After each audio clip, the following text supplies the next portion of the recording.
بسم اللہ الرحمن الرحیم۔ صحیح بخاری حدیث نمبر 2311۔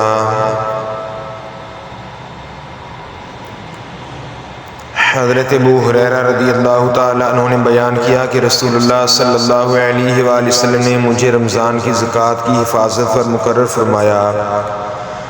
رات میں ایک شخص اچانک میرے پاس آیا اور غلہ میں سے لب بھر بھر کر اٹھانے لگا۔ میں نے اسے پکڑ لیا اور کہا کہ قسم اللہ کی میں تجھے رسول اللہ صلی اللہ علیہ وسلم کی خدمت میں لے چلوں گا۔ اس پر اس نے کہا کہ اللہ کی قسم میں بہت محتاج ہوں، میرے بال بچے ہیں، میں سخت ضرورت مند ہوں۔ ابو ہریرہ رضی اللہ تعالیٰ عنہ نے کہا اس کے اظہار معذرت پر میں نے اسے چھوڑ دیا۔ صبح ہوئی تو رسول اللہ صلی اللہ علیہ وسلم نے مجھ سے پوچھا، ابو ہریرہ گزشتہ رات تمہارے قیدی نے کیا کیا تھا؟ میں نے کہا یا رسول اللہ صلی اللہ علیہ وسلم اس نے سخت ضرورت اور بال بچوں کا رونا رویا، اس لیے مجھے اس پر رحم آ گیا اور میں نے اس کو چھوڑ دیا۔ آپ صلی اللہ علیہ وآلہ وسلم نے فرمایا کہ وہ تم سے جھوٹ بول کر گیا ہے اور وہ پھر آئے گا۔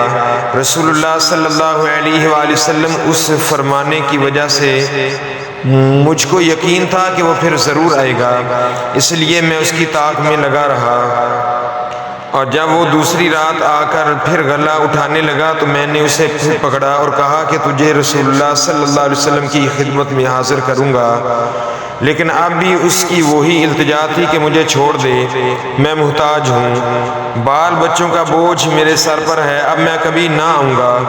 مجھے رحم آ گیا اور میں نے اسے پھر چھوڑ دیا۔ صبح ہوئی تو رسول اللہ صلی اللہ علیہ وآلہ وسلم نے فرمایا، اے ابو ہریرہ تمہارے قیدی نے کیا کیا؟ میں نے کہا یا رسول اللہ صلی اللہ علیہ وآلہ وسلم اس نے پھر اسی سخت ضرورت اور بال بچوں کا رونا رویا جس پر مجھے رحم آ گیا، اس لیے میں نے اسے چھوڑ دیا۔ آپ صلی اللہ علیہ وآلہ وسلم نے اس مرتبہ بھی یہی فرمایا کہ وہ تم سے جھوٹ بول کر گیا ہے اور وہ پھر آئے گا۔ تیسری بار بھی یا تیسری مرتبہ میں پھر اس کے انتظار میں تھا کہ اس نے پھر تیسری رات آ کر غلہ اٹھانا شروع کیا، تو میں نے اسے پکڑ لیا اور کہا کہ تجھے رسول اللہ صلی اللہ علیہ وآلہ وسلم کی خدمت میں پہنچانا اب ضروری ہو گیا ہے۔ یہ تیسرا موقع ہے، ہر مرتبہ تم یقین دلاتے رہے کہ پھر نہیں آؤ گے، لیکن تم باز نہیں آئے، اس لیے کہا کہ اس مرتبہ مجھے چھوڑ دے تو میں تمہیں ایسے چند کلمات سکھاتا ہوں جس سے اللہ رب العالمین تمہیں فائدہ پہنچائے گا۔ میں نے پوچھا وہ کلمات کیا ہیں؟ اس نے کہا جب تم اپنے بستر پر لیٹنے لگو تو آیت الکرسی اللہ لا الہ الا هو الحی القیوم پوری پڑھ لیا کرو۔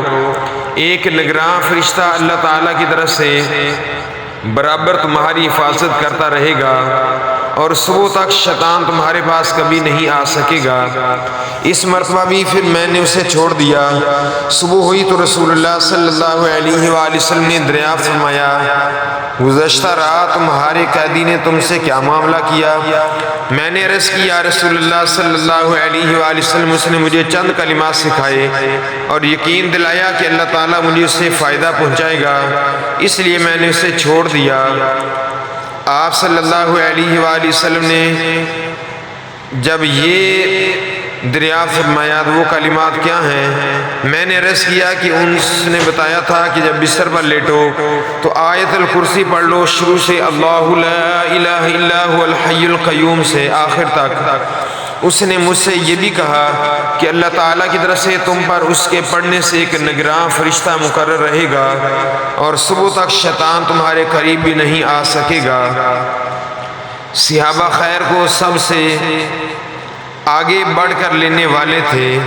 نبی کریم صلی اللہ علیہ وآلہ وسلم نے ان کی یہ بات سن کر فرمایا کہ اگرچہ وہ جھوٹا تھا لیکن تم سے یہ بات سچ کہہ گیا ہے۔ اے ابو ہریرہ تم کو یہ بھی معلوم ہے کہ 3 راتوں سے تمہارا معاملہ کس سے تھا؟ انہوں نے کہا نہیں۔ نبی کریم صلی اللہ علیہ وسلم نے فرمایا کہ وہ شیطان تھا۔